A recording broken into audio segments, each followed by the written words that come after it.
Hello வணக்கம். இன்னி நம்ம பார்க்க போகிறது நம்ம எஸ்கேனுடைய சேவன் படத்துடைய செகண்ட் ஷெட்யூல் நாளைக்கு மதுரையில் ஸ்டார்ட் பண்ண போகிறாங்க.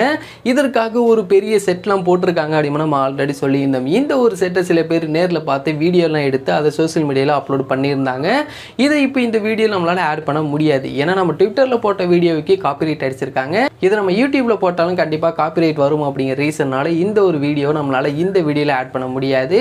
ஸோ இந்த ஒரு செட் அப்படிங்கிறது ஒரு கோயில் செட்டப் மாதிரி தான் இருந்தது. ஸோ அது மட்டும் இல்லாமல் நாளைக்கு ஸ்டார்ட் பண்ண செகண்ட் ஷெட்யூலில் ஃபஸ்ட்டு நம்மளுக்கு ஃபைட் சீன் தான் ஷூட் பண்ண போகிறாங்க அப்படி மாதிரியும் சொல்லியிருக்காங்க. இந்த ஒரு ஃபைட் சீன் அப்படிங்கிறது பயங்கரமாக இருக்க போகுது. ஏன்னா ஃபஸ்ட்டு ஷெட்யூலில் சுப்ரீம் சுந்தர் அவர் தான் இந்த ஒரு படத்துக்கு ஸ்டென் மாஸ்டராக இருந்தார். இப்போ ஸ்டார்ட் பண்ண போகிற செகண்ட் ஷெட்யூலுக்கு அன்பரிவை மாற்றிருக்காங்க. ஸோ அந்த அளவுக்கு ரொம்ப பயங்கரமான ஒரு ஃபைட்ஸ்லாம் இந்த ஒரு படத்துடைய செகண்ட் ஷெட்யூலில் இருக்க போகுது.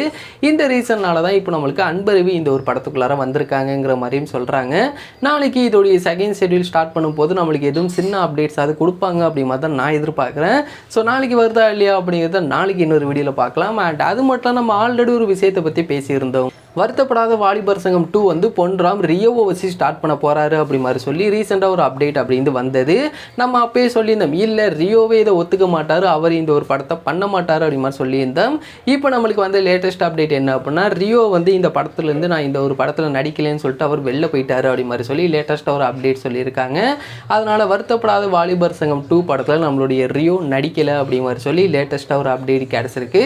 ஸோ மோஸ்ட்லி இந்த ப்ராஜெக்ட் அப்படின்னு நடக்காது அப்படி மாதிரி தான் நான் நினைக்கிறேன். ஏன்னா இந்த ஒரு ப்ராஜெக்ட் எதுக்காக சக்ஸஸ் ஆனிச்சு அப்படி மாதிரி சொல்லி எல்லாருக்குமே தெரியும். ஸோ பொன்ராம் இந்த ஒரு படத்தை மறுபடியும் யாரை வச்சு பண்ணுறதுக்கு ட்ரை பண்ணுறாரா, இல்லை இந்த ஒரு ப்ராஜெக்ட் விட்டுட்டு அவர் நெக்ஸ்ட் ப்ராஜெக்ட் போகிறாரா இல்லையா அப்படிங்கிறத வெயிட் பண்ணி பார்த்து தெரிஞ்சுப்போம். அண்ட் இந்த ஒரு வீடியோ உங்களுக்கு பிடிச்சிருந்தால் ஷேர் பண்ணுங்கள், லைக் பண்ணுங்கள், மறந்துடாம எங்களோட சேனலை சப்ஸ்கிரைப் பண்ணிங்க.